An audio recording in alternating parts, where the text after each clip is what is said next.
इस कार्यक्रम के पुण्यार्चक हैं श्रुत संवर्धक समूह गुरु भक्त परिवार, श्री चंद्रदीप जी आगरा, श्री नितिन काला हैदराबाद, श्री विकास जैन इंदौर, श्री मानस जैन टीकमगढ़, श्री दिनेश जैन अली टीकमगढ़, श्री राजीव जी जैन सहारनपुर, श्री नवीन जी छतरपुर, श्री शिवम श्रेयांश जैन भिंड, श्री उदित जैन तन्मय जैन सहारनपुर, श्री हैप्पी भैया शानगढ़, श्री शशांक जैन आरा बिहार, श्री प्रवीण जैन आगरा, श्री नितिन कासलीवाल औरंगाबाद, डॉक्टर श्री अक्षय जैन, डॉक्टर मनीष बोथरा जयपुर, श्री अक्षत जैन सहारनपुर, श्री आदित्य जैन बेगमगंज मध्य प्रदेश, श्री पदम चंद जी बाकलीवाल, नितेश जी बाकलीवाल, सोनाली जी बाकलीवाल, निर्जरा जी बाकलीवाल, ज्योति बाकलीवाल निवासी Abu Dhabi, doctor Akshay Jaipur, Manish Bothra Jaipur. पथ के निर्धारण में दृष्टि की अहम भूमिका हुआ करती है। जब भी जीव को अपने पथ का निर्धारण करना होता है, उसको अपनी दृष्टि का परिवर्तन करना होता है। अगर दृष्टि विहीन कोई व्यक्ति है तो वह पथ का निर्धारण करने में असमर्थ है। किस ओर मुझे जाना है, कहाँ मैं जाता हूँ, कहाँ मेरे कदम बढ़ रहे हैं, इन सब का निर्धारण मेरी आँखों की दृष्टि किया करती है। क्या वस्तु मेरे योग्य है और किस वस्तु को मुझे ग्रहण नहीं करना है, सबसे ज़्यादा यदि मैं देखता हूँ तो अपनी आँखों से ही देखता हूँ। जगत के जितने संकल्प विकल्प हैं उनमें आँखों का बहुत बड़ा स्थान हुआ करता है। एक बालक के अंदर भी संकल्प विकल्प की धारा आँखों के माध्यम से प्रवाहित होने लग जाती है। जैसे ही वह आँखें खोलता है, अब संसार की अनेक वस्तुएं उसे दिखाई देने लग जाती हैं। अब निर्णय करने की दृष्टि यदि नहीं है तो वह अनेक वस्तुओं को अभी निर्णय नहीं करने के कारण हर वस्तु को वह जाके देखना चाहता है। और यही कारण होता है कि जब बच्चों के साथ में जो वस्तु उनके साथ आती है वह उन्हें आकर्षित कर लेती है, और आकर्षित करती तो है लेकिन हानिकारक होती है, यह ज्ञात नहीं हो पाता। अग्नि में भी आकर्षण दिखाई देता है, इसलिए बालक अग्नि में भी हाथ डालने तैयार हो जाता है। अग्नि में भी आकर्षण दिखाई देता है, इसलिए आंखों से अग्नि की ओर भी वह आकर्षित होता है और उस ओर जाकर वह हाथ डालता है। लेकिन जब उसे ज्ञात होता है कि अग्नि से मैं जल गया, तब यह बुद्धि आती है, तब यह दृष्टि आती है कि वास्तविकता में आँखों की दृष्टि से जो निर्णय था वह गलत था। मैंने आँखों से जो जो निर्णय किया उसे ही सही मान बैठा, इसलिए आज तक मैं पर के ऊपर निर्धारित रहा अथवा पर को अच्छा बुरा कहता रहा, लेकिन कभी मैंने आँखों से ऊपर दृष्टि की ओर दृष्टि नहीं की। दृष्टि दो तरह की है। दृष्टि दो तरह की है, एक बाह्य चक्षु वाली दृष्टि और दूसरी है उस चक्षु के पीछे छुपी हुई दृष्टि। दृष्टि में परिवर्तन नहीं आएगा ना तो हाथ हमेशा जलता ही रहेगा। दृष्टि में परिवर्तन नहीं आएगा ना मां तो उस बालक की तरह हाथ जलता ही रहेगा। चोखा या खोटा, इसका निर्णय कैसे हो? चोखा है, देखो ये तो चोखा वाले सब जयपुरिया, हाँ इनको चोखा, यहाँ राजस्थानी भाषा है ना झांझी जी, चोखा। और आचार्य भगवान आज आपको चोखे की पहचान करा रहे हैं। चोखे की पहचान हो जाए, जौहरी भी बैठे हुए हैं, वो अखिलेश, चोखे की पहचान करते हो कि कोई भी चलता है काम। चोखा और खोटा, खोटी वस्तु को महाराज जी हाथ भी नहीं डालते, उस और ध्यान भी नहीं देते। जैसे अगर रत्न पड़े हुए हैं और पता चल गया ये चोखा और ये कांच का टुकड़ा, अब बताओ रक्षा किसकी करोगे? रक्षा किसकी करोगे? चोखे की, खोटे की। यदि खोटे और चोखे को पहचानने की दृष्टि तुम्हारे अंदर नहीं आई है तो फिर चोखे और खोटे में से दोनों को संभालने की तुम्हारी चेष्टा हो सकती है। लेकिन जिसके पास यह दृष्टि आ गई है कि चोखा है कौन सी वस्तु और खोटी है कौन सी वस्तु, उसमें कौन बुद्धिमान ऐसा होगा कि खोटे की संभाल करे और चोखे को फेंक दे? माँ, चोखे को फेंकते हो कि खोटे को फेंकते हो? लेकिन निर्णय जिसको नहीं होता है वह तो दोनों को समान मान के अथवा चोखे को भी उठा के फेंक दे और खोटे को रख ले, इसमें भी कोई आश्चर्य नहीं है। प्रियांशु, चश्मा पहने हो ना, चश्मे में सब कुछ साफ साफ दिख रहा है। देखो चश्मा गंदा तो नहीं है। प्रियांशु, चश्मे के ऊपर यदि गंदगी लगी हुई तो अच्छी दिखेगी क्या वस्तु? दृष्टि देखना, दृष्टि तो अच्छी थी लेकिन बाहरी पे अगर धूल लग चुकी है, अब आपको अच्छी वस्तु भी मैली ही दिखाई देती है। अच्छी वस्तु भी मैली। और यदि अखिलेश भैया, अगर जितने चश्मे पहनने वाले हैं इनसे पूछना, कभी तेल का हाथ चश्मे पर लग जाए तो कितना अच्छा दिखाई देता है ना। महाराज जी, अच्छी वस्तु भी विपरीत दिखाई देती है। जैसे चश्मे में अल्प भी यदि कोई मलिनता है तो आपको पूरी चीजें मलिन दिखाई देती हैं। और यदि व्यक्ति के आंखों में ही मलिनता आ गई हो, मनीष, जिसकी आंखों में पीलिया रोग हो जाता है ना, उसको अच्छी अच्छी सफेद वस्तु भी पीली दिखती है। अब बताओ, जिसकी आंखों में मलिनता है वह धवल और अन्य वर्ण में भेद कर पाएगा क्या? चोखे और खोटे का भेद नहीं कर पाएगा। क्यों? क्योंकि मलिनता है आंखों में। जब आंखों की मलिनता यह निर्णय नहीं करने देती क्या क्या सही है क्या गलत, तो मेरे अंदर जो भावों में जो दृष्टि है वह विकारी हो चुकी है, उस पे विकारों की मलिनता आ गई है, तो मैं निश्चित नहीं कर पाता हूं कि मेरे लिए क्या सही है और क्या गलत है। आज यही आचार्य भगवंत आपको इस असुचि भावना में आपको यहां समझा रहे हैं, क्या चोखा है क्या खोटा है कभी विचार नहीं किया और खोटे की रख रखाव हो रहा है। खोटे का रख रखाव बहुत अच्छे से हो रहा है और चोखे की तो किसी की ओर ध्यान ही नहीं है कि चोखे को भी देख लें। देह दो विधि रित्तो कम्मम विरिहयो अनंत सुहो निलो चोखो हवई अप्पा। पीयूष भैया, चोखो हवई अप्पा इदम निचम भावनम कुछ। मां, आप लोग तो समझदार हैं ना, चोखे को ही रखते हो ना। कभी भी चोखे के बिना तो सारी चीजें, खोटा तो लाते ही नहीं महाराज जी घर में कभी। अब तो दृष्टि ही बदल गई है, केवल खोटे की रख रखाव होती है, खोटे की ही बात चलती है। अब जितना तुम आंखों से प्रभावित हो रहे हो, ये आंखों का धोखा तो नहीं है कहीं? रमेश जी, आंखों के धोखा चल रहा है। झांझी जी, आंखों का धोखा जादूगर क्या करता है? जादूगर क्या करता है पीयूष भैया? आंखों का धोखा होता है। क्या होता है? वस्तु हो या ना हो, लेकिन वस्तु दिखा दी जाती है और वस्तु है तो गायब कर दी जाती है।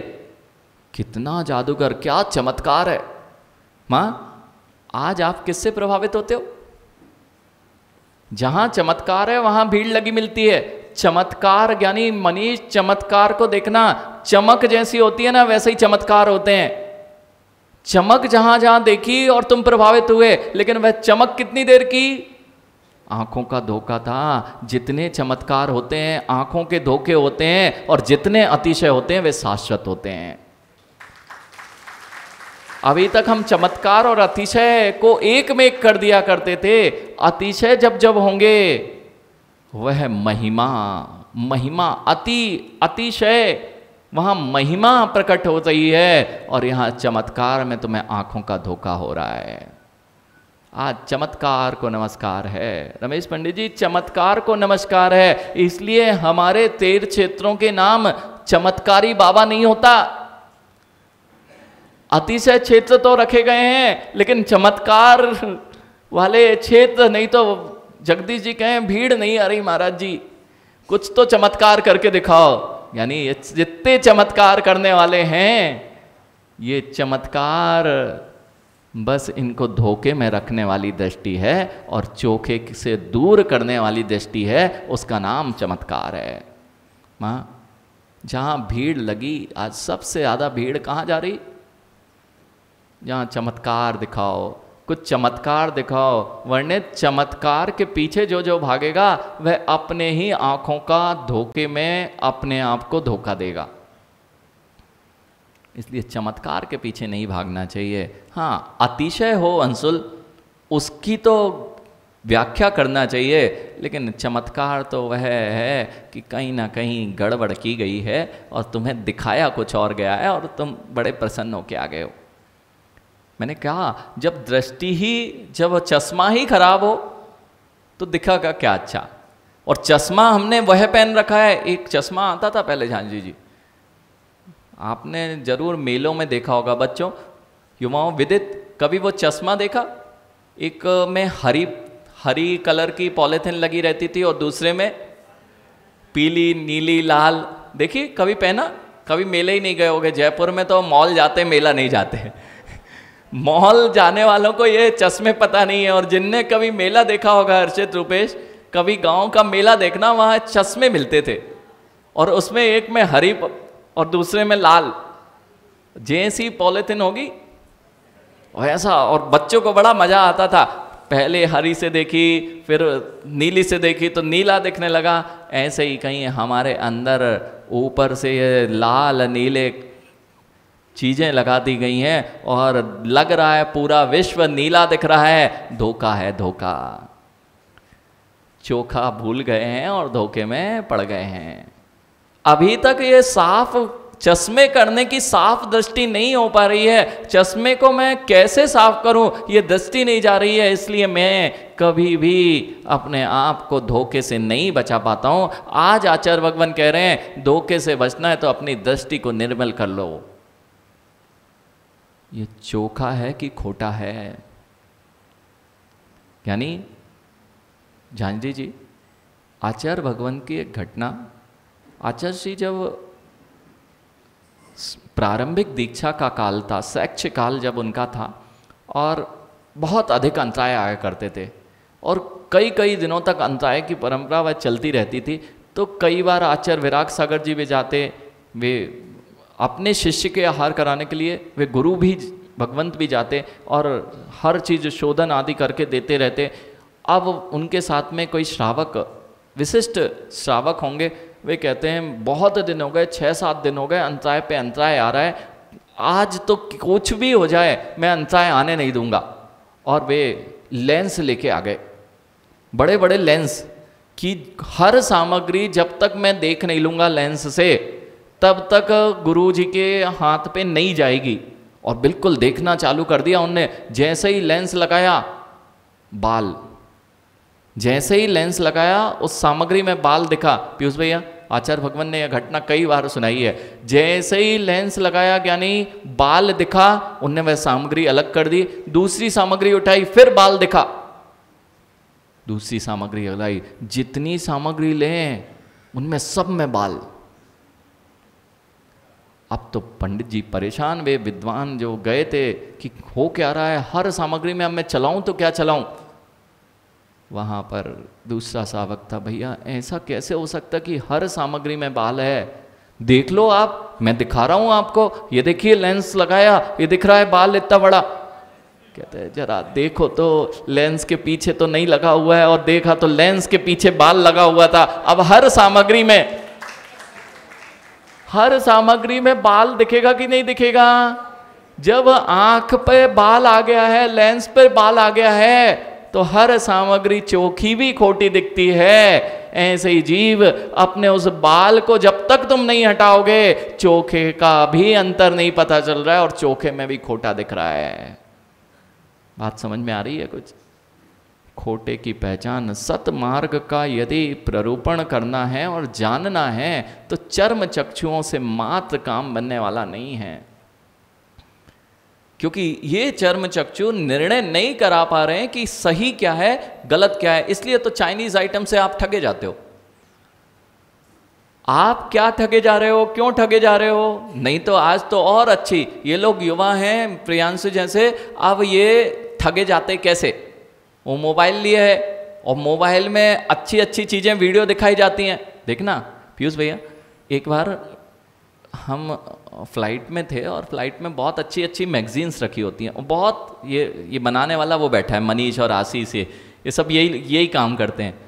इनका काम है बड़े अच्छे अच्छे तरीके से चीज़ों को व्यवस्थित करके और दिखाना। सत्य ना?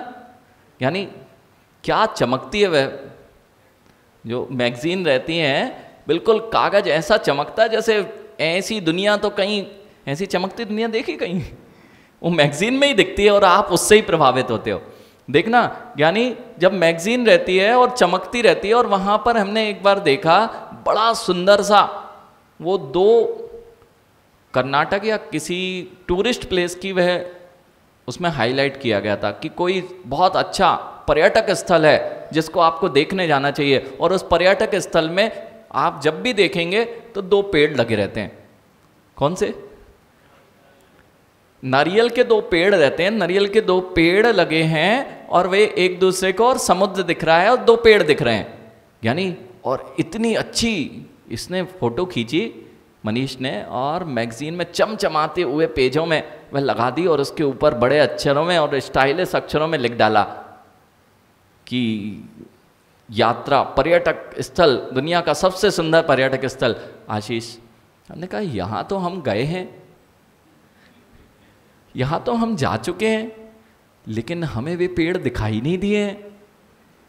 देखना पेड़ कितना सा पेड़ था, यानी वो पेड़ कितना सा था, कहीं पे एक एंगल इसने देखा था, इसकी दृष्टि थी सुंदरता देखने की, तो इसने देखा कि अरे ये पेड़ कितना सुंदर लग रहा है, उस दृष्टि से वहाँ से फोटो खींची गई। अब तुम पूरे राज्य में घूम के आ जाना, वो पेड़ मिल जाए तुम्हें जिस पे तुम आकर्षित हुए थे, वह पेड़ मिल जाए तो कहोगे कि पेड़, वो तो पेड़ बहुत बड़ा है।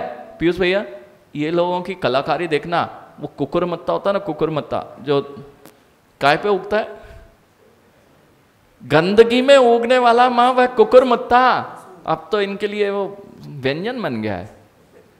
माँ ये दुनिया की चमक दमक में तुम कुकुरमुत्ता जैसे, जहाँ पे लघु शंका की जाती थी ना स्वान की, उस जगह पे वह उगता है बहुत तेजी से। पीयूष भैया, कुकुरमुत्ता कहाँ उगता है? बिल्कुल जहाँ गंदगी जगह होगी, बिल्कुल उस जगह पे जहाँ लघु शंका आदि वह स्वान करते हैं, और वो स्वादिष्ट भोजन बन गया इनका। धन्य हो। इस कार्यक्रम के पुण्यार्जक थे शुद्ध संवर्धक समूह गुरु भक्त परिवार, श्री चंद्रदीप जी आगरा, श्री नितिन काला हैदराबाद, श्री विकास जैन इंदौर, श्री मानस जैन टीकमगढ़, श्री दिनेश जैन अल्ली टीकमगढ़, श्री राजीव जी जैन सहारनपुर, श्री नवीन जी छतरपुर, श्री शिवम श्रेयांश जैन भिंड, श्री उदित जैन तन्मय जैन सहारनपुर, श्री हैप्पी भैया शानगढ़, श्री शशांक जैन आरा बिहार, श्री प्रवीण जैन आगरा, श्री नितिन कासलीवाल औरंगाबाद, डॉक्टर श्री अक्षय जैन, डॉक्टर मनीष बोथरा जयपुर, श्री अक्षित जैन सहारनपुर, श्री आदित्य जैन बेगमगंज मध्य प्रदेश, श्री पदम चंद जी बाकलीवाल, नितेश जी बाकलीवाल, सोनाली जी बाकलीवाल, निर्जरा जी बाकलीवाल, ज्योति बाकलीवाल निवासी Abu Dhabi, doctor Akshay Jaipur, Manish Bothra Jaipur.